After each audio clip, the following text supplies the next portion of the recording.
हाँ तो नमस्कार जी, कैसे हैं आप लोग। उम्मीद करता हूँ बहुत बढ़िया होंगे।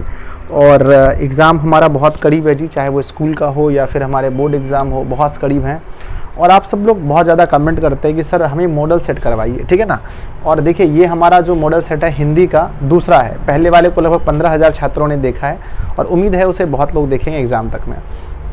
तो आप लोग पूरे शिद्दत के साथ, पूरी मेहनत के साथ प्यारे साथियों मॉडल नंबर 2 को देखिए और आप कोशिश कीजिए जहाँ तक आप पढ़ चुके हैं, क्योंकि देखिए मैं पूरा हिंदी आपको पढ़ा चुका हूँ, आपको मैंने रिकॉर्डेड क्लास दे दिया हूँ। आप लोग जाकर के उसे देखिए और उनके बाद क्वेश्चंस को कीजिए। मेरे ख्याल से आपके सारे क्वेश्चंस बनेंगे, ठीक है।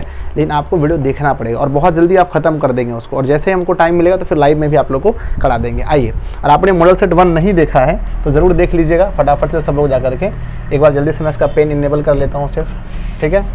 जितने भी लोग हैं आप सब लोग मॉडल सेट 1 ज़रूर देख लीजिएगा, तब ये 2 आपको ज़्यादा मतलब कि अच्छा लगेगा देखने में। चलिए, क्योंकि 1 में भी मैंने पूरी शिद्दत से मेहनत की है और ये आपका 2 है आपके सामने, ठीक है।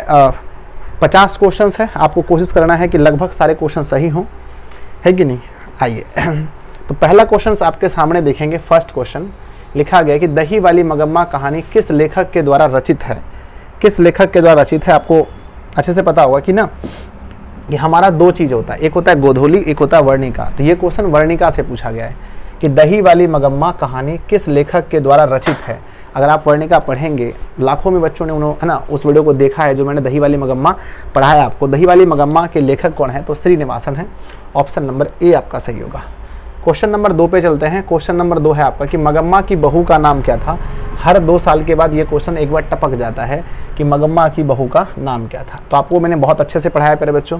मगम्मा की बहू का नाम क्या था, नजम्मा था। उसके एक बेटे भी थे, पति उसके मर गए थे, मगम्मा दही बेचती थी अब लूडू के पास, है ना। अगला क्वेश्चन आता है प्यारे बच्चों, क्या कि ढहते विश्वास कहानी किस लेखक के द्वारा अनुदित है, यानी किस लेखक ने इसे अनुदित किया है। देखो B.R. नारायण ने तो नहीं किया होगा, है कि नहीं, है ना। ये है ना के जमुना ने किया है, सुजाता यानी नगर को किया है, किसको, नगर को किया है, ठीक है ना। ढहते विश्वास, है ना, माँ वाला, है ना, माँ को किया है किसने, गोपाल दास नागर ने।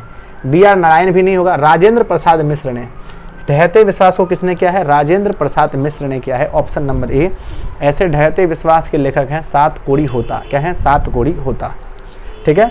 चलिए क्वेश्चन हमारा चौथा क्या आता है।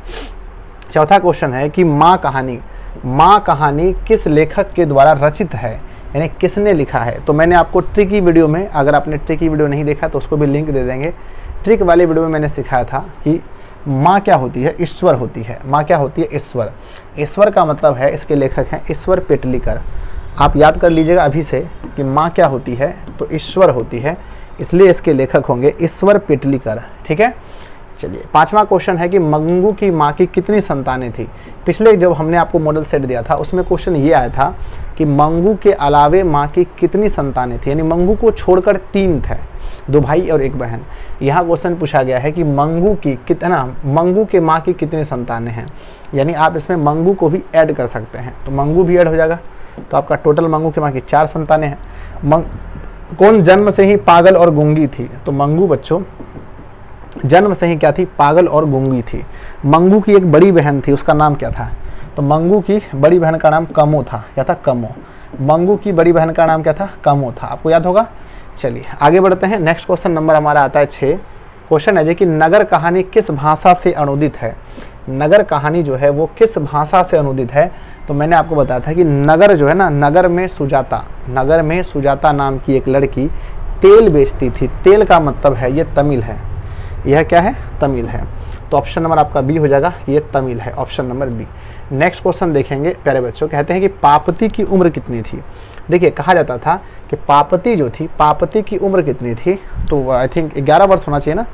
पापती की उम्र 10 या 11 वर्ष होना चाहिए ना। मतलब छोटा सा बात है लेकिन कभी मिस, है ना, भूल जाते हैं बच्चों इसको ना। 11 वर्ष, लगभग 11-12 वर्ष का होना चाहिए, 11 वर्ष, ठीक है। इसको थोड़ा देख लेना, हो सकता है ये कहना, हो सकता है ये मिस्टेक हो जाए बच्चों, क्योंकि बहुत दिन हो गया मेरे भी हिंदी पढ़ने से। चलिए नेक्स्ट क्वेश्चन हमारे पास आता है कि धरती कब तक घूमेगी कहानी। धरती कब तक घूमेगी कहानी किस लेखक के द्वारा अनुदित है। तो प्यारे बच्चों मैंने बताया था कि जब धरती घूमेगी जब धरती घूमेगी तो हम लोग बोलेंगे दैया रे दैया। क्या बोलेंगे? धरती जब घूमेगी तो हम बोलेंगे दैया रे दैया, मतलब सावर दैया। धरती कब तक घूमेगी तो हम क्या कहेंगे प्यारे बच्चों? दैया रे दैया, यानी सावर दैया, सावर दैया। चलिए आगे बढ़ते हैं। नेक्स्ट क्वेश्चन नंबर 9 आता है।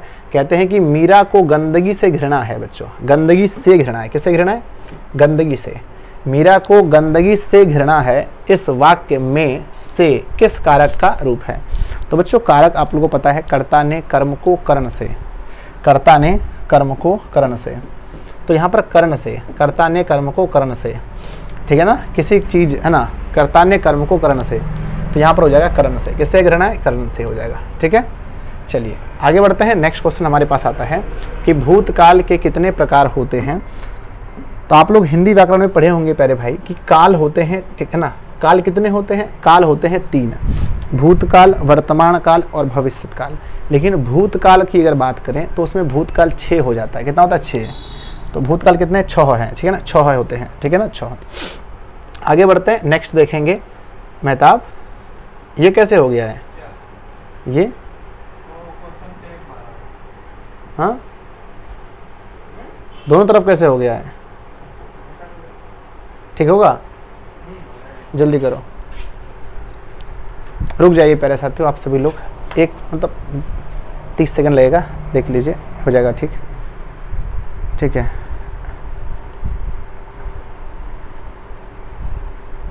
कोशिश करते हैं जल्दी से जल्दी ठीक हो जाए हम लोग, है ना।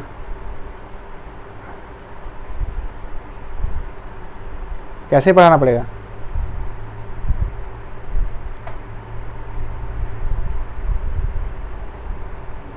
हो गया क्या? हो गया। चलिए आगे बढ़ते हैं। नेक्स्ट हमारा क्या है? 10वां हो गया ना। 11 नंबर क्वेश्चन पे चलते हैं। कहते हैं जी कि व्यायाम का संधि विच्छेद क्या होता है? तो भाई मेरे व्यायाम का होता है, व्यायाम का संधि विच्छेद क्या होता है? आप लोग संधि विच्छेद पढ़े होंगे।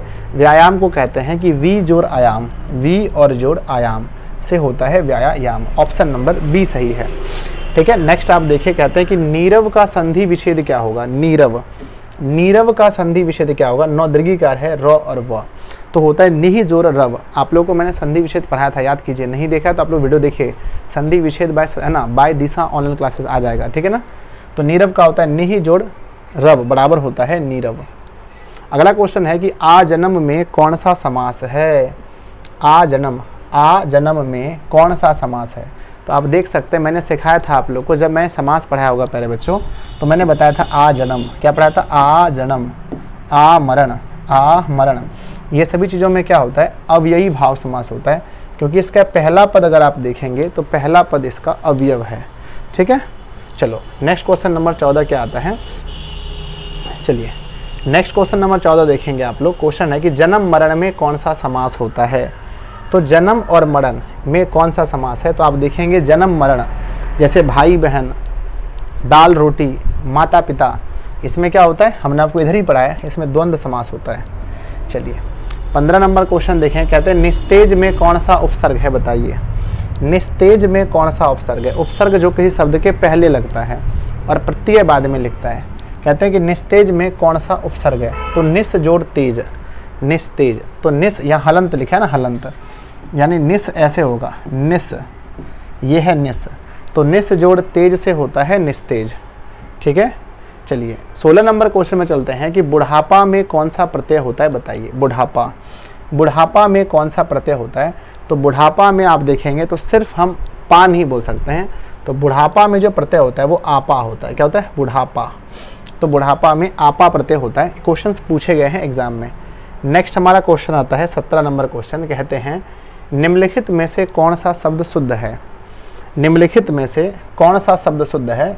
पूरी है ना, फटाफट से बताएंगे आप लोग कि निम्नलिखित में से कौन सा शब्द शुद्ध है। तो देखिए चरमोत्कर्ष, चरमोत्कर्ष ऐसे नहीं हो सकता, चरमोत्कर्ष ये गलत है, चरमोत्कर्ष ये गलत है।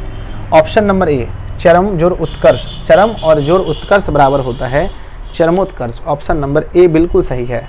आप सब जितने भी लोग देख रहे हैं, चाहे आप प्रीमियर देखते हो या बाद में देखते हैं, आप सभी से रिक्वेस्ट है कि हम प्यारे बच्चों अब दिन में भी मेहनत करके आपके लिए वीडियोज़ ला रहे हैं, क्योंकि आपका एग्ज़ाम है।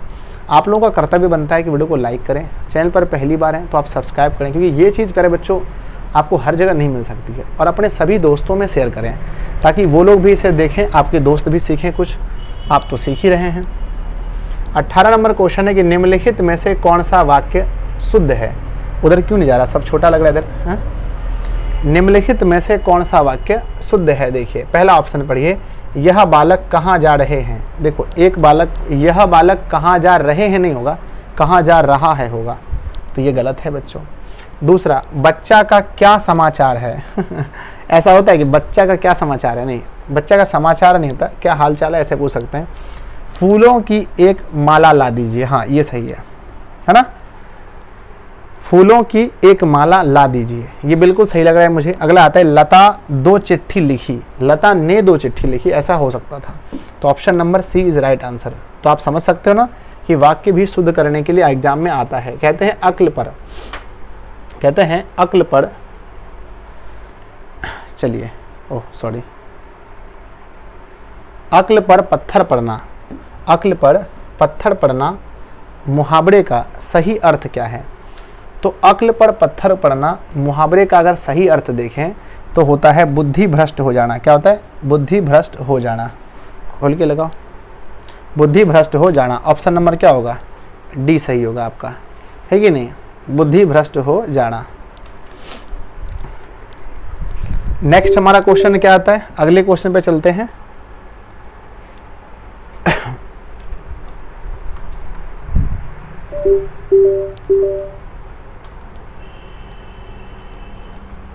चलो जी, कुछ प्रॉब्लम है बच्चों, थोड़ी देर में ठीक हो जाएगा, आप लोग टेंशन मत लीजिए, ठीक है, छोटी मोटी परेशानियां हैं, ये ऐसे होती रहती हैं। चलो अगला क्वेश्चन नंबर 20 क्या आता है। कहते हैं जी, आधुनिक सभ्य समाज श्रम विभाजन को आवश्यक क्यों मानता है। कहते हैं कि आधुनिक सभ्य समाज श्रम विभाजन को आवश्यक क्यों मानता है। तो प्यारे बच्चों, आधुनिक जो हमारा सभ्य समाज है, मैंने श्रम विभाजन और जाति प्रथा में बहुत अच्छे से आपको समझाया कि आधुनिक सभ्य समाज श्रम विभाजन को आवश्यक क्यों मानता है। तो प्यारे बच्चों, उनका कहना है कि कार्य कुशलता के लिए यह आवश्यक है, ठीक है। नेक्स्ट हमारा आता है कि श्रम विभाजन और जाति प्रथा पाठ, श्रम विभाजन और जाति प्रथा पाठ बाबा साहब के किस भाषण का संपादित अंश है, यानी यह किस भाषा का एक संपादित अंश है। तो देखेंगे ये जो है ना, annihilation of caste, annihilation of caste में जो उन्होंने कहा है भाषण में, उसी को एक उसका अंश है जिसे हम लोग पढ़ते हैं श्रम विभाजन और जाति प्रथा के नाम से। नेक्स्ट है हमारा कि ऐसे ही लड़के आगे चलकर गुंडे, चोर, डाकू बनते हैं। यह पंक्ति कहानी के किस पात्र ने कहा था, किस पात्र ने कहा था कि ऐसे ही लड़के आगे चलकर गुंडे, चोर और डाकू बनते हैं। ऐसा किसने कहा था, सेन साहब, है ना, किसने कहा था, सेन साहब ने कहा था ना, हाँ, उसकी पत्नी ने तो कहा था कि मतलब कि ये चुप, मतलब कि रात में चिल्ला रहा था ना, तो ऐसे ही लड़के बनते हैं।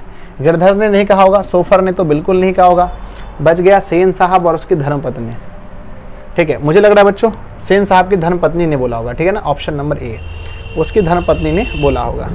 चलिए नेक्स्ट क्वेश्चन आता है हमारे पास कि किस लेख, है ना, किसके अध्ययन क्षेत्र में भारत के कारण, किसके अध्ययन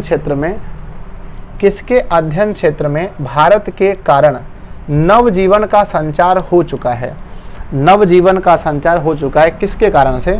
तो प्यारे बच्चों याद रखना है किसके अध्ययन क्षेत्र में, तो नीति कथा के अध्ययन क्षेत्र में, ऑप्शन नंबर बी याद रखिएगा बिल्कुल। अगला क्वेश्चन हमारे सामने है, कहते हैं सहजात वृत्तियां किसे कहते हैं। प्यारे बच्चों, सहजात वृत्तियां किसे कहते हैं, ये जब आप लोग पढ़ेंगे नाखून क्यों बढ़ते हैं, उस पार्ट में मैंने पढ़ाया आपको कि सहजात वृत्तियां किसे कहते हैं। तो सहजात वृत्तियां हम लोग कहते हैं अनजान स्मृतियों को, ऑप्शन नंबर बी, अनजान स्मृतियों को। नेक्स्ट क्वेश्चन आता है कि नागरी लिपि के आरंभिक लेख हमें कहाँ से मिले हैं। नागरी लिपि के आरंभिक लेख हमें कहाँ से मिले हैं। तो प्यारे बच्चों, नागरी लिपि के जो लेख हैं हमें कहाँ से मिले हैं, तो आंसर आता है हमारा नागरी लिपि के लेख हमें दक्षिणी भारत से मिले हैं, ऑप्शन नंबर सी होगा, दक्षिणी भारत से, ठीक है। नेक्स्ट हमारा क्वेश्चन है 25 में हम लोग चले गए। आप लोग बताइए 25 में से आपका स्कोर कितना रहा, आपने कितना स्कोर सही किया। आप लोग, क्योंकि आप लोग को पता है कि मेरा कौन सा आंसर सही हो रहा है, तो मेरे ख्याल से आपका बहुत अच्छा स्कोर गया होगा, ठीक है। आप सभी लोग, इस वीडियो का हम टारगेट रखते हैं कि कम से कम हम इसका लाइक चलते हैं 2.5 के लाइक होना चाहिए इस वीडियो पर, और अपने दोस्तों में आप सब लोग शेयर जरूर करें। तो ये आप लोग कर दे तो मुझे पता है हर वीडियो में आप लोग कर दे तो ये कौन सी बड़ी बात है ना। अगले क्वेश्चन में चलते हैं। कहते हैं बहादुर लेखक के घर से अचानक क्यों भाग गया था। बच्चों बहादुर चैप्टर पढ़ोगे, सर्च मारो बहादुर बाय दिशा ऑनलाइन क्लासेस, सबसे पहले आएगा हमारी वीडियो, उसको देखिए। कहते हैं कि बहादुर लेखक के घर से अचानक क्यों चला गया, क्योंकि बच्चों की स्वयं के प्रति लेखक तथा उसके घर वालों के व्यवहार में आए परिवर्तन के कारण, जो उसमें परिवर्तन आया था व्यवहार में, उसको देख करके बहादुर चले गया। नेक्स्ट हमारा क्वेश्चन आता है 27 नंबर। कहते हैं साहित्य की परंपरा का पूर्ण ज्ञान किस व्यवस्था में संभव है। साहित्य की परंपरा का पूर्ण ज्ञान किस व्यवस्था में संभव है। तो आप इसे MVVI मानना बच्चों, ये क्वेश्चन पक्का एग्जाम में आएगा और बहुत बार पूछा गया है कि साहित्य की परंपरा का जो पूर्ण ज्ञान है वो किस व्यवस्था में संभव है। तो वह हमारी समाजवादी व्यवस्था में संभव है। ऑप्शन नंबर आपका सी होगा। सभी मत मार देना बच्चे, गलती से सभी मार देते हैं। कहते हैं जी पंडित बिरजू महाराज का जन्म कब हुआ था। देखिए पंडित बिरजू महाराज जो थे वो एक नर्तक थे जिनका जन्म लखनऊ में हुआ था। बच्चों पूछा जाए कब हुआ था, 4 फरवरी 1938 में। 4 फरवरी 1938 में हुआ था। और लखनऊ की किस पीढ़ी में हुआ था, तो इसके 7वीं पीढ़ी में हुआ था। ठीक है, 9.5 वर्ष के थे जब पिता की मृत्यु हो गई। अगला क्वेश्चन आता है कि मछली कहानी में किस वर्ग का चित्रण है। तो मछली कहानी जब आप देखेंगे तो उसमें किस वर्ग का है, तो निम्न मध्यम वर्ग परिवार का। किसका है, निम्न मध्यम वर्ग परिवार का चर्चा है। और मछली आपको पता है कि बाजार से पिताजी ने कितनी मछलियां लाई थी, 3 मछलियां। उसमें कितनी मरी थी, 1 मरी हुई थी। मछली को छूते हुए कौन हिचक रहा था, तो संतु हिचक रहा था। ठीक है ना, चलो बहुत बढ़िया। अगला आता है जी कि बिस्मिल्लाह खां के साथ, ये क्वेश्चन भी MVVI क्वेश्चन है, पक्का आता है एग्जाम में। कहता है बिस्मिल्लाह खां के साथ किस मुस्लिम पर्व का नाम जुड़ा है। तो आप लोग हिंदी पढ़ के देख लीजिए एक बार। बिस्मिल्लाह खां के साथ जी मुहर्रम जुड़ा है। क्या जुड़ा है, मुहर्रम। ऑप्शन नंबर डी होगा। नेक्स्ट हमारा कि महात्मा गांधी के अनुसार, क्या लिखा गया कि महात्मा गांधी के अनुसार उदात्त व बढ़िया शिक्षा क्या है। तो गांधी जी के अनुसार अगर हम देखें सबसे बढ़िया शिक्षा कहते हैं किसे, तो आध्यात्मिक शिक्षा। आध्यात्मिक शिक्षा बढ़िया शिक्षा है बच्चों, लेकिन ऐसी शिक्षा होनी चाहिए जो अहिंसक प्रतिरोध हो। याद कीजिए गांधी जी के अनुसार सबसे बढ़िया शिक्षा क्या है, महात्मा गांधी के अनुसार उदात्त व बढ़िया शिक्षा क्या है। तो बच्चों आध्यात्मिक शिक्षा तो है, लेकिन यहाँ 2 ऑप्शन दे दिया, एक तो आध्यात्मिक शिक्षा भी है, एक तो अहिंसक प्रतिरोध। ठीक है ना, तो सबसे बढ़िया शिक्षा है बच्चों आध्यात्मिक शिक्षा। ठीक है ना, ऑप्शन नंबर ए सही है। चलो नेक्स्ट हमारा क्वेश्चन क्या है। नेक्स्ट है कि वाणी कब विष के समान हो जाती है। ये पहला अध्याय पढ़ेंगे आप लोग, है ना, पहला अध्याय है जिसके लेखक हैं गुरु नानक देव जी। उसमें कहा जाता है कि वाणी कब विष के समान हो जाती है। तो प्यारे बच्चों राम नाम के बिना, जब हम राम नाम नहीं लेते हैं, कुछ दूसरा लेते हैं, तो वाणी विष के समान हो जाती है। अगला क्वेश्चन है कि रसखान के रचना काल के समय किसका राज्यकाल था। जब रसखान थे उस समय किसका है ना, रसखान के रचना काल के समय किसका राज्यकाल था। अकबर तो नहीं होगा, हुमायूं भी नहीं होगा, है ना, जहांगीर का होना चाहिए ना, जहांगीर का, औरंगजेब का होना चाहिए ना, औरंगजेब के शासकों ने, है ना, औरंगजेब के रसखान जहांगीर, है ना,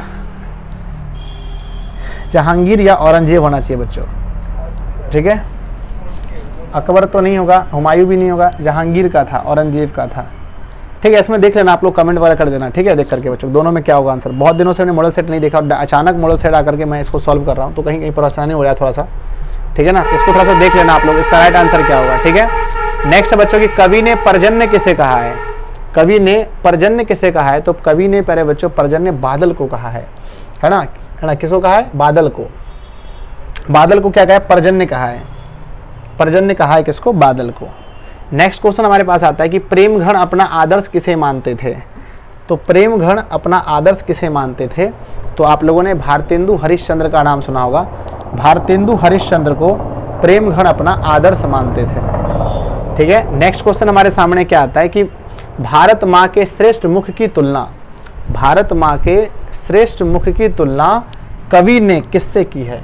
तो भारत माँ के श्रेष्ठ मुख की तुलना कवि ने प्यारे बच्चों छाया युक्त चंद्र से की है, छाया युक्त चंद्र से की है। चलिए आगे बढ़ते हैं। कहते हैं जी मिट्टी की अबोध मूर्तें कौन हैं? कहते हैं कि जनता, हाँ जनता जो मिट्टी की अबोध मूर्तें हैं।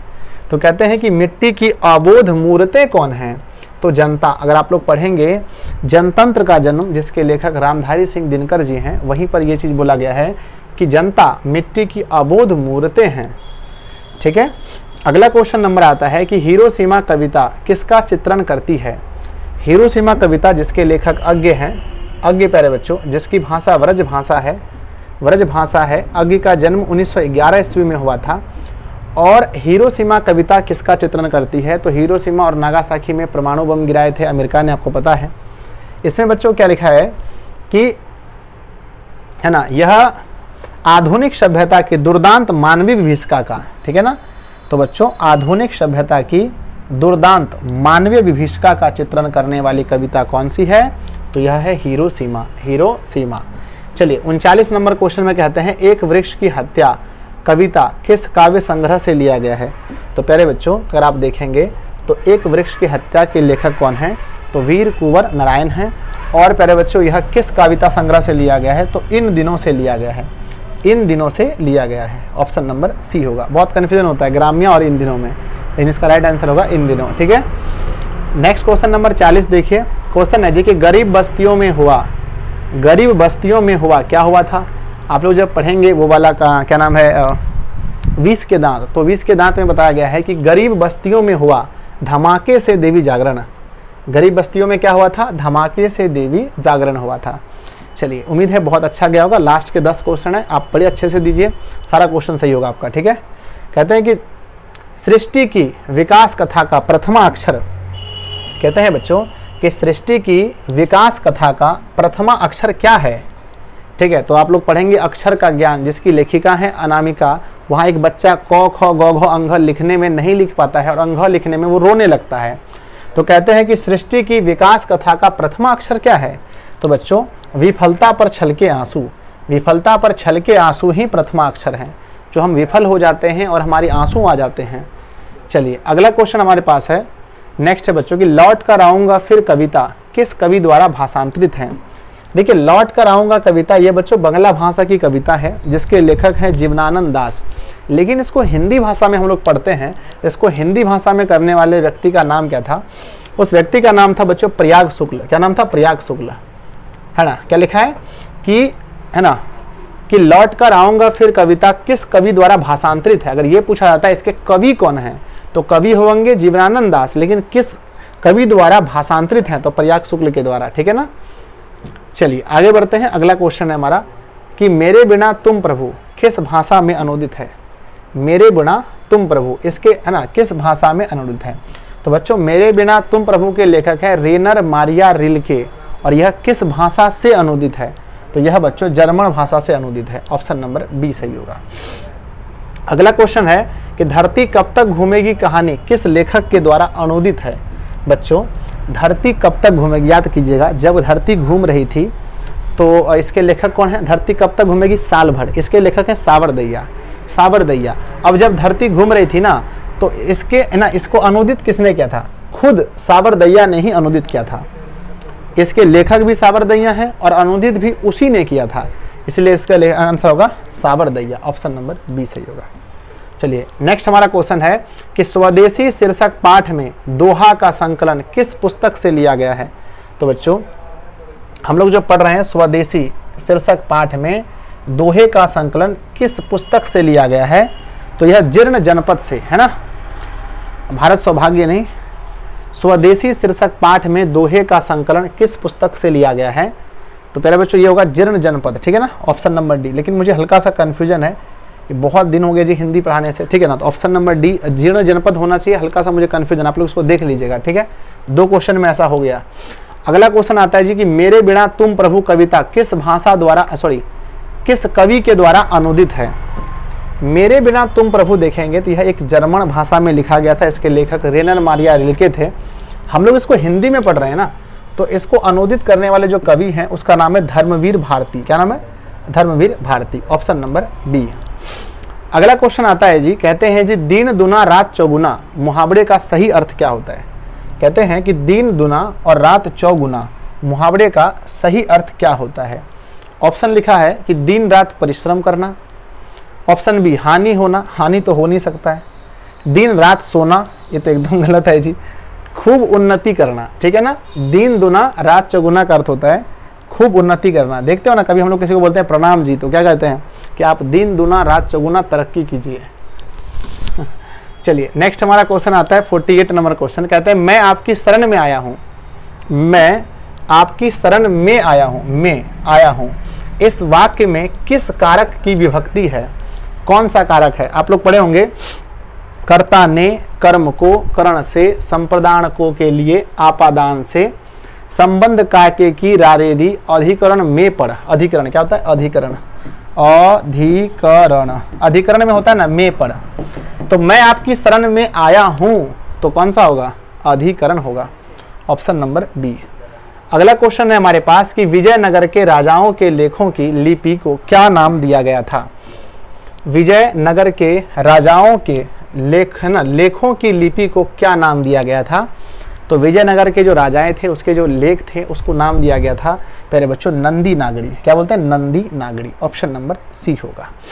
नेक्स्ट हमारा क्वेश्चन आता है, कहते हैं लास्ट क्वेश्चन है कि महलों और झोपड़ी वालों की लड़ाई में अक्सर, महलों और झोपड़ी वालों की लड़ाई में अक्सर अक्सर अक्सर अक्सर महल वाले ही जीतते हैं, महल वाले ही जीतते हैं।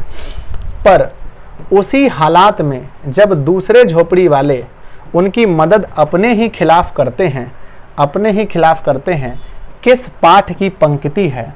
तो प्यारे बच्चों आप लोग 20 के दांत पढ़े होंगे, मैंने बहुत बेहतरीन पढ़ा है, लगभग 1.5 से 2 लाख स्टूडेंट ने उसे पढ़ा है, कृपया आप लोग भी पढ़ लीजिए जाके, ठीक है ना। तो यह है बच्चों 20 के दांत में ऑप्शन नंबर डी।